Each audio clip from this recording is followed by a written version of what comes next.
3, 2, 1, gravando. Começando mais um Contra a Cultura, o Evangelho clama pelo diferente, mais um episódio, 6º episódio dessa nossa série de estudos sobre Apocalipse. O povo de Deus selado é o que a gente vai estudar, segundo o guia de estudo aqui, que sempre embasa as nossas discussões do Contra a Cultura. O título do Contra a Cultura? E agora?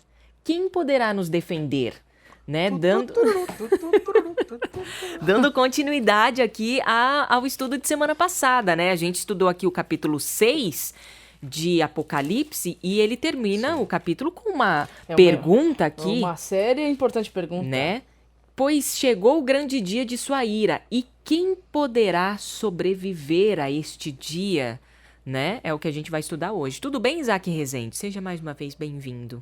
Tudo bom, muito obrigado pelas boas-vindas aí. Talvez, Bianca, o nosso ouvinte esteja se perguntando o seguinte: mas vocês não falaram no episódio passado que eram 7 selos? Então. Vocês só falaram de 6. Como assim? Como assim, Mayara Costa? Tem um intervalo. Tudo bem com você? Tudo. Você tá bem, amigo? Eu tô bem. Que história é essa aí de só 6 selos? Cadê o 7? Pois é. O que acontece? Entre o 6º e o 7º selo, existe um parênteses que está sendo aberto. Porque uma pergunta... então vocês não mentiram pro não, ouvinte. Não. O capítulo 6, ele termina com uma pergunta que vai ser respondida pelo capítulo 7. Então, depois que Deus responde a esta pergunta, aí no capítulo 8 nós entramos no último selo. Ô, Bianca. Oi. Você pode ler o último verso pra gente, então, do capítulo 6, pra gente aquecer de novo e entrar no 7? Vamos lá, então. Vou ler um pouquinho até o 16. E gritavam as montanhas e as rochas, né? Os ímpios. Caiam sobre nós e esconda-nos da face daquele que está sentado no trono e da ira do Cordeiro, pois chegou o grande dia de sua ira. E quem poderá sobreviver? Lembrando que aqui, no versículo 15, por exemplo, um pouco mais, no 6º selo aqui, a gente viu... né, cataclismos acontecendo. Nossa, o versículo 14 aqui, o céu foi enrolado como pergaminho, as montanhas foram removidas de lugar. Imagina o terror, né? É assim, a Terra tá reagindo, né, um colapso. de tal maneira que na cabeça do ímpio é o fim. Claro. Entendeu? Sim, quem que vai suportar isso? Quem que vai aguentar isso? Só que ainda a Bíblia vai trazer algumas importantes revelações para nós, mostrando que ainda não é, né? Mas que a sensação que dá porque as coisas, né, ficariam, como o texto bíblico registrou aqui, bem difíceis. Então, a pergunta da cabeça de alguém que está longe de Deus é: quem é que vai conseguir se defender de tudo isso que está acontecendo? Então, o capítulo 7 agora é a explicação, é a resposta. Então, lê os 3 primeiros versos pra gente aí. Capítulo 7 do livro de Apocalipse. Então vi 4 anjos em pé nos 4 cantos da terra, impedindo os 4 ventos de soprarem na terra, no mar e em qualquer árvore. E vi outro anjo que subia do leste e trazia o selo do Deus vivo.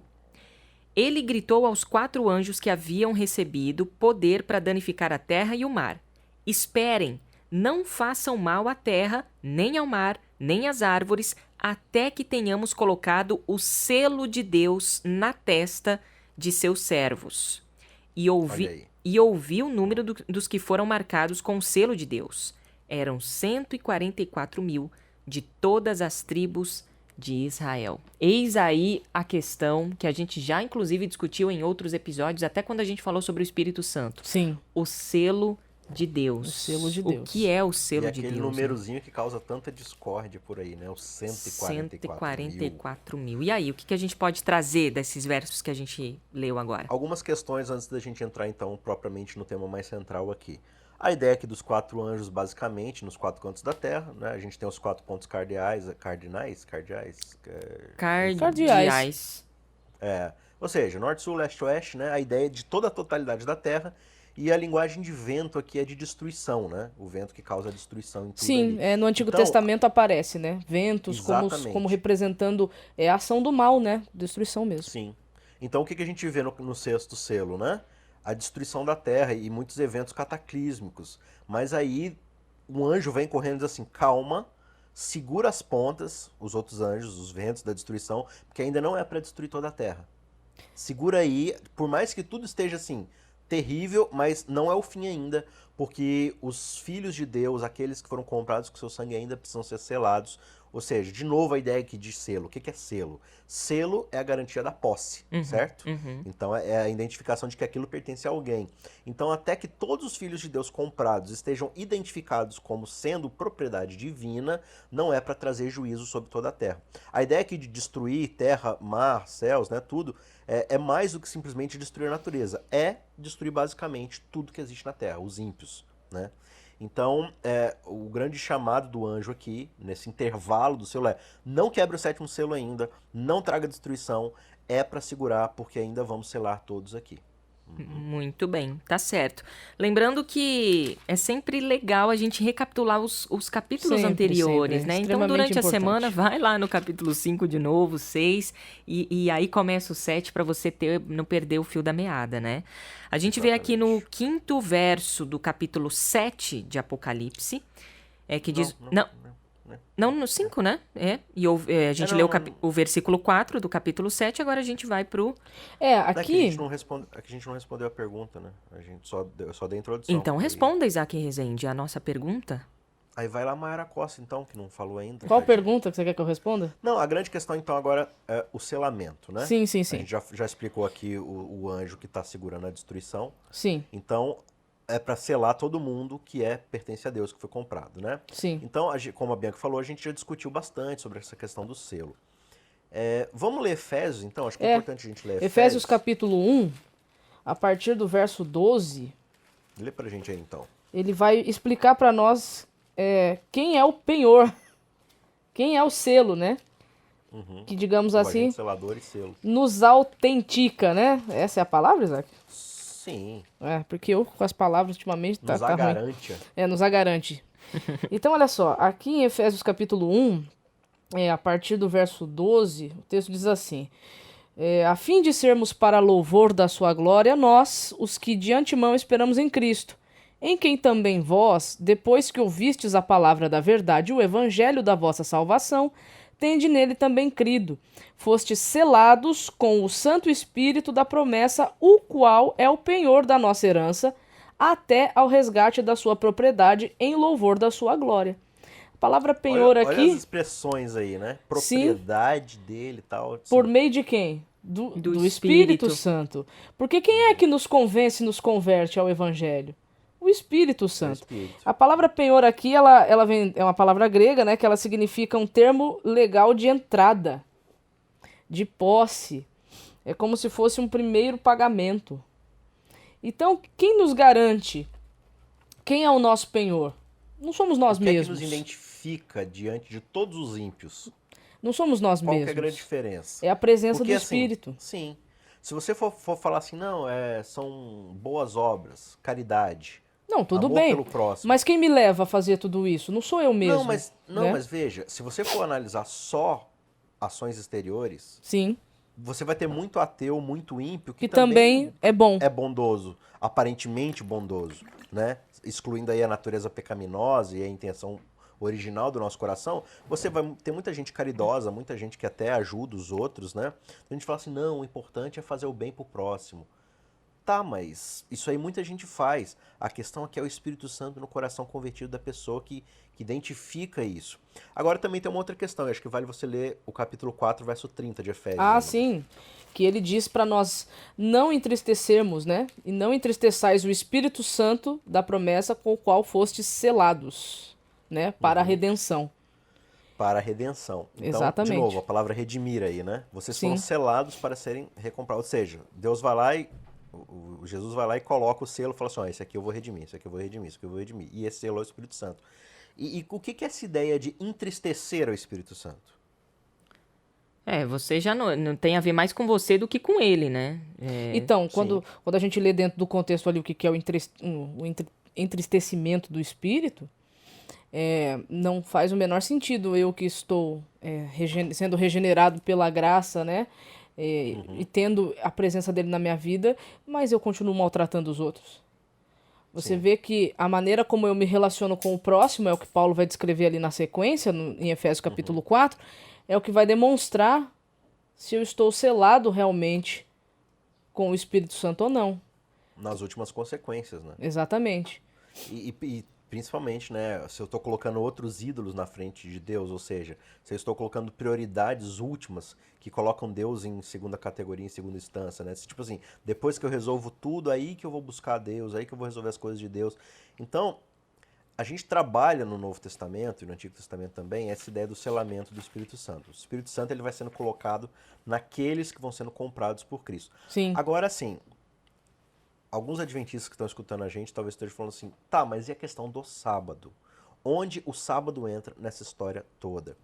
É importante a gente frisar o seguinte, quando a gente fala no adventismo que o sábado é selo de Deus, nós não estamos falando do contexto atual. Nós não estamos falando da realidade do presente momento. A realidade do presente momento é o Espírito Santo e ponto e acabou, não é sábado. Não é sábado, isso a gente pode frisar com muita tranquilidade. Agora tem uma grande questão. Quando a gente vai para o Apocalipse, estamos falando das últimas coisas, do momento escatológico, ou seja, dos eventos finais, existe um desdobramento de fatos que nos levam a concluir que o sábado vai ser algo muito importante nos eventos finais. Sim. Quando a gente vai vendo as características desse povo selado, desse santo, desse remanescente dos últimos dias, vai descrever o que sobre ele? Que ele guarda os mandamentos de Deus e tem o testemunho de Jesus, ou seja, tem a fé em Jesus, ou a fé de Jesus. Ou seja, tem o testemunho que Jesus deu, o seu sacrifício, a fé que nós podemos ter no sangue dele porque ele morreu na cruz por nós, né? E isso nos leva a, de fato, não entristecer o Espírito Santo, ou seja, o Espírito Santo em nós nos converte, nos leva a viver uma nova vida e essa vida é uma vida de obediência à vontade de Deus. Sim. Isso aí é óbvio, né? Por que eu vou ser regenerado em nova criatura e vou continuar desobedecendo a Deus? Sim, isso sim. não faz o menor sentido. Mas quando você vai estudando ali o contexto, e a gente vai falar um pouco sobre isso mais na frente, né? Mas ali fala muito sobre o contexto de adoração. A gente vai ver especialmente lá nas 3 mensagens angélicas, quando a gente chegar, né? E nesse contexto de adoração, Deus ele é reconhecido como Criador. Porque no fim das contas, por que ele é o dono da terra? Por que ele é esse que tem o direito de redimir a terra? Se ele redime a terra, é porque a terra era dele no começo de conversa, certo? Sim. Né? Então, reconhecer a Deus como Criador acima de todas as coisas é dar a ele aquilo que Adão e Eva negaram um dia. Né? Adão e Eva falaram assim, não, nós não reconhecemos Deus como soberano e vamos decidir o que é certo e errado por conta própria. Sim, sim. Aí começou todo o pecado, começa todo o grande conflito, né? Satanás faz a mesma coisa. Sim. Então reconhecer Deus como Criador é reconhecer ele como dono legítimo. Se ele é dono legítimo, ele é o legislador de como tudo funciona. Então veja que adorar a Deus como Criador está diretamente ligado ao reconhecimento dele como soberano na nossa vida.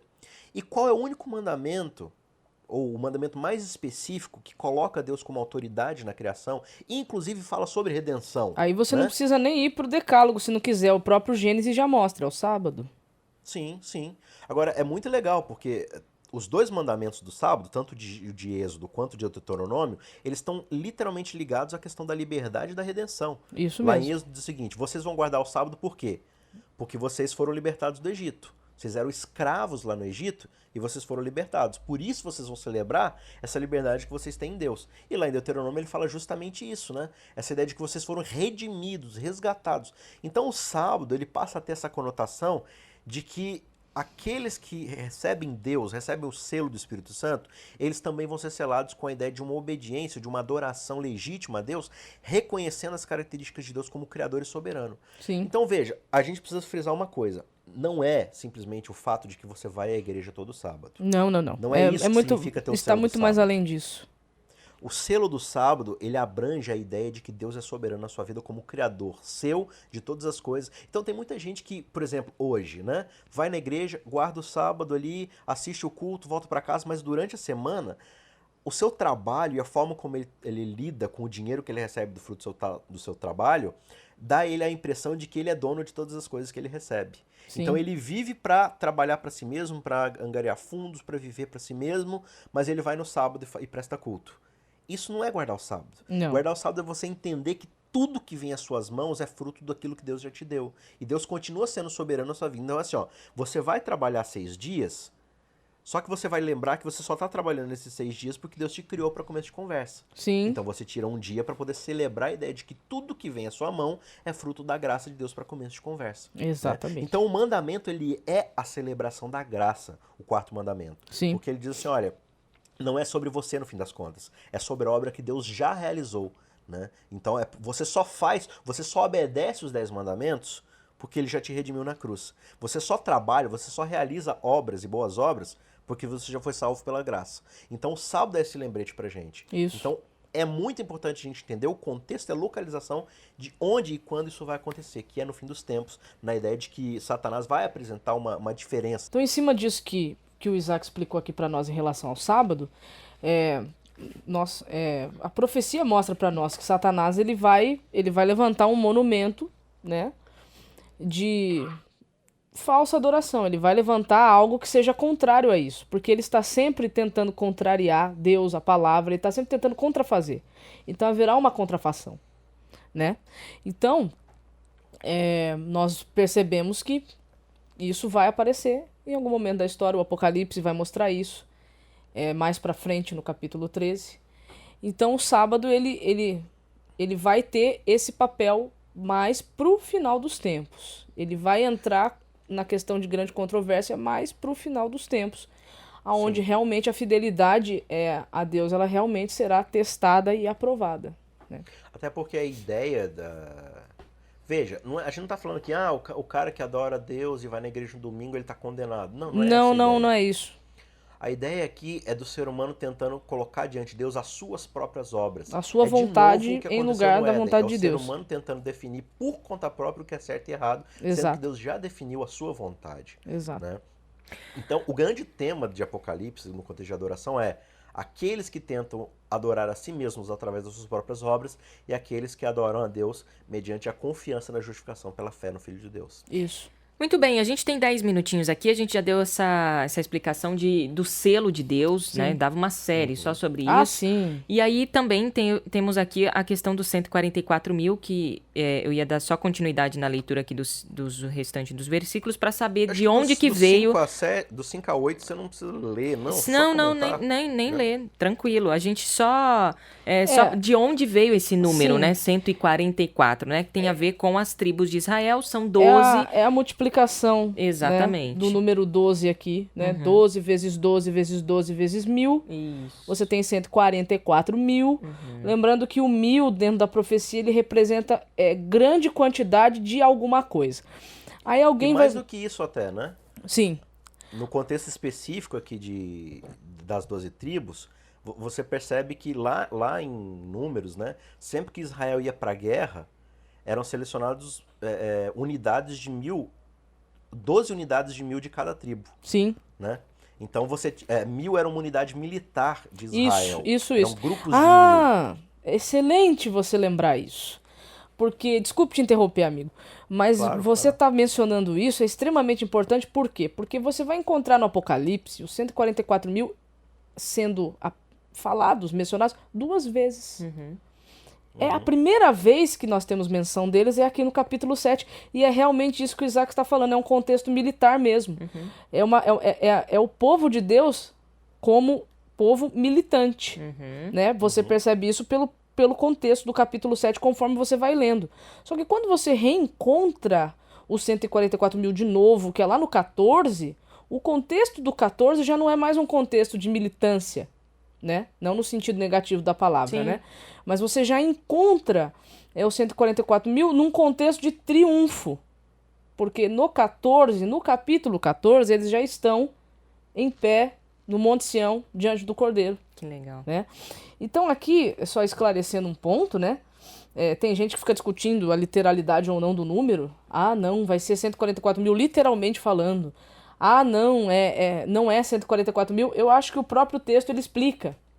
Eu lembro que quando nós gravamos o primeiro episódio dessa série, eu comentei uma coisinha lá atrás que seria importante agora também, por isso que eu vou relembrar rapidinho. Sim. O texto, ele diz assim, então ouvi o número dos que foram selados. Sim, e aí ele dá um número. 144 mil, né?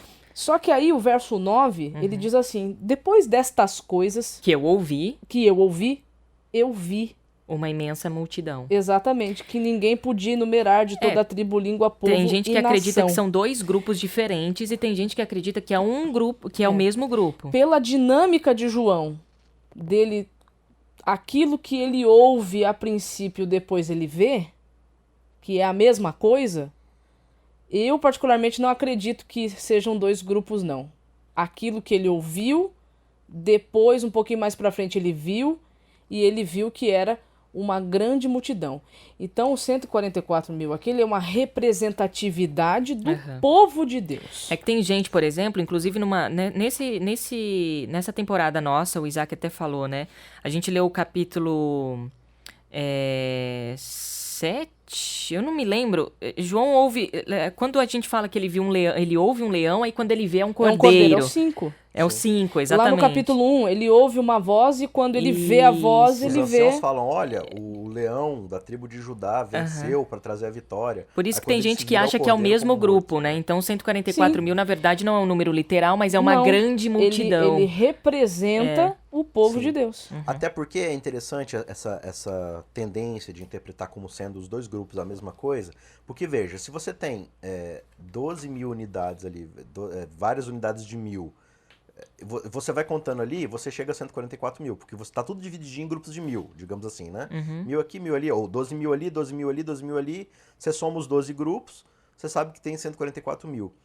Agora, quando você está organizado em unidades militares, é porque você está na guerra, certo? Agora, digamos que a guerra acabou, todo mundo tirou seu capacete, sua armadura, e todo mundo saiu da formação militar, todo mundo começou a se misturar e tal, acabou a guerra, e aí todo mundo fica bagunçado. Você olha para aquela mesma multidão toda bagunçada, como é que você vai contar? Tá tudo bagunçado, não tem como, é uma multidão gigantesca, não tem como você contar. Exato. Era fácil quando estava tudo organizado em unidades militares, né? Exato. Você já sabia quantos grupos poucos que tinham de 12 mil.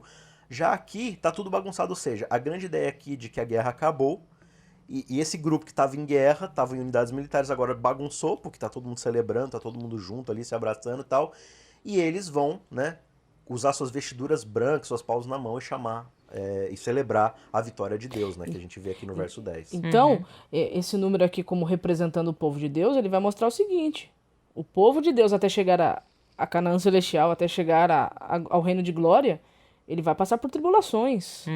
E aí a pergunta que os ímpios fizeram foi, mas quem é que pode sobreviver a tudo isso? Eles sobreviverão. 144 mil. Por quê? Porque eles pertencem a Deus. Qual é a prova disso? O Espírito Santo está com eles. Você falou de tribulação, no versículo 14, tem aqui, né? E ele disse, porque João, na verdade, assim, no versículo 13, então um dos anciãos me perguntou, quem são esses vestidos de branco? Porque os 144 mil versos atrás, a gente vê que eles estão com vestes brancas. Estão com vestes brancas. E quem são? Sim. Quem são, né? O ancião perguntou. Esses de vestes brancas. Aí João fala, mas o senhor sabe, né? Eu não sei. Tu sabes. Tu sabes. Aí o ancião disse, são aqueles que vieram da grande tribulação, lavaram e branquearam suas vestes no sangue do Cordeiro. Ou seja, que vieram de toda essa turbulência que a gente viu ali do sexto selo. Não só dessa turbulência do sexto selo, mas... de toda a tribulação do grande conflito. De toda a tribulação do pecado, do grande conflito, do mal, e só venceram por quê? Por causa de Cristo. A vitória é por causa de Cristo, a vitória não é por causa deles mesmos. O que o verso 10 diz aí? O verso 10 aqui na minha Bíblia diz, e gritavam com grande estrondo, a salvação vem de nosso Deus, que está sentado no trono e também do Cordeiro. Exato. A minha versão diz, ao Senhor, ao Cordeiro, pertence a salvação. A salvação, exato. Isso é muito importante frisar, já que você leu o verso 14 aí também, porque veja, aí muita gente vai chegar aqui e vai falar assim, não, esse pessoal aqui tá chegando diante de Deus sem mancha, sem culpa, né? Então. Totalmente inculpáveis, totalmente perfeitos ali, com as vestes brancas e tal, aí fica assim, não, é porque é uma elite especial de 144 mil que nunca pecaram, é uma última geração que viveu perfeitamente, sem nenhuma mancha. Aí, de novo, você tá caindo no problema de Adão e Eva. Exatamente. De separar Deus da sua condição. Né? E o próprio Apocalipse vai mostrar o grupo dividido em dois momentos. Esse momento militante, antes de chegar no Monte Sião, né? E o momento triunfante. Então, quando o Apocalipse descrever os 144 mil em triunfo, já é contexto céu, já é contexto nova terra, não é mais contexto agora. E esse lance de perfeição também, aqui, pelo menos na minha Bíblia, lavaram e branquearam, ou seja, estava sujo. Sim, tava, e quem tava branqueou escuro, foi o sangue. E lavou foi o sangue de Jesus. Ou então, seja, não tem perfeição neles, tem perfeição no sangue do Cordeiro. Então, o Apocalipse 7 descreve o povo de Deus num momento antes da da trasladação, deixa eu colocar assim, né, do arrebatamento, vou pôr assim. E o Apocalipse 14 já descreve em outro momento, quando eles já estão diante de Deus e diante do Cordeiro. Aí sim, não tem mácula, não tem mancha, né? Enfim. Vou terminar aqui, aí a gente faz o comentário final, a gente tem 1 minuto e meio. Por isso estão diante do trono de Deus. Por isso o quê? Diante, né? São aqueles que vieram da grande tribulação, lavaram e branquearam suas vestes no sangue do Cordeiro. O ancião continuando dizendo, por isso estão diante do trono de Deus, e dia e noite o servem em seu templo, e aquele que se senta no trono lhes dará abrigo. Nunca mais terão fome, nem sede, e o calor do sol nunca mais o queimará, pois o Cordeiro que está no centro do trono será o seu pastor. Ele os guiará às fontes de água viva, e Deus enxugará de seus olhos toda Ou seja, lágrima. eles estão lá por causa de quem? Graças a Deus por Jesus Cristo que nos salvou. E também porque eles já estavam com esse relacionamento antes. É um encontro. Lembra quando a gente falou da volta de Jesus? Eles estavam encontrando ali. Eles sofreram tanto. E aí, aquilo é uma grande vitória. É a cereja do bolo. É a cereja do bolo, exato. Não é o bolo, é a cereja do bolo. A gente também é levado a pensar assim, então quer dizer que eu vou viver minha vida de qualquer jeito, vou ficar pecando por aí, e no fim das contas eu corro lá e lavo minha veste e entro no céu.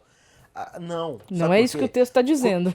Quando você entra numa espiral de pecado, você não tem interesse em se voltar para Deus. Exato. Entendeu? E isso que é entristecer o Espírito Santo. É você rejeitar continuamente um chamado de que hoje, se ouvides a sua voz, não endureçais o vosso coração. De hoje você se voltar para Deus e começar uma caminhada que vai culminar na perfeição. Entendeu? Mas se você está num caminho de impiedade, Apocalipse vai dizer, aquele que é ímpio continue a produzir impureza, né? Aquele que é santo continue a se santificar. Porque, veja, é um vetor, é um caminho. Se você escolhe ir contra o Espírito Santo, você vai se distanciando cada vez mais. Agora, se você escolhe ir na direção de Cristo, pelo Espírito Santo, você vai indo cada vez mais na direção dele. O Espírito Santo se entristece porque ele já não tem mais poder sobre você, ele não tem mais influência sobre você porque você não quer. Por isso que o capítulo 7 ali, no comecinho, como nós lemos, ele está falando do selamento. Né? Ou seja, derramamento do Espírito Santo em profusão para aqueles que já têm o Espírito Santo na vida, já tem Jesus. Muito bem, final de mais um capítulo, mais posso um terminar estudo. Com uma citação aqui? Com rapidinho? certeza, Isaac Rezende. Para não restar mais dúvida em relação a essa questão da perfeição, dessa última geração e tudo mais, esse povo todo vai estar sem pecado, por isso que eles são uma elite especial. Olha o que diz aqui Ellen White, em Mensagens Escolhidas, volume 3. Ela diz o seguinte, quando terminar o conflito da vida, quando a armadura for deposta aos pés de Jesus, quando forem glorificados os santos de Deus, então, e só então, será seguro afirmar que estamos salvos e sem pecado. Pronto, acabou. Fechou com chave de ouro. Na semana que vem a gente traz mais um capítulo, a continuação, de uma maneira expositiva. É legal a gente lendo e conversando. Último selo. Exatamente. Agora que vai para o 7º selo. Maiara Costa e Isaac Rezende não estavam mentindo quando eram 7 selos, de maneira né? nenhuma. E aí a gente vai conversar sobre esse 7º selo. E aí, o que será esse 7º selo, né? Coisas interessantes. Isaac, valeu, até semana que vem. Valeu, gente, até mais. Nossa, Maiara. Bia. Até semana que vem. Até. Valeu, até semana que vem. Você também que nos acompanha aqui no Contra a Cultura.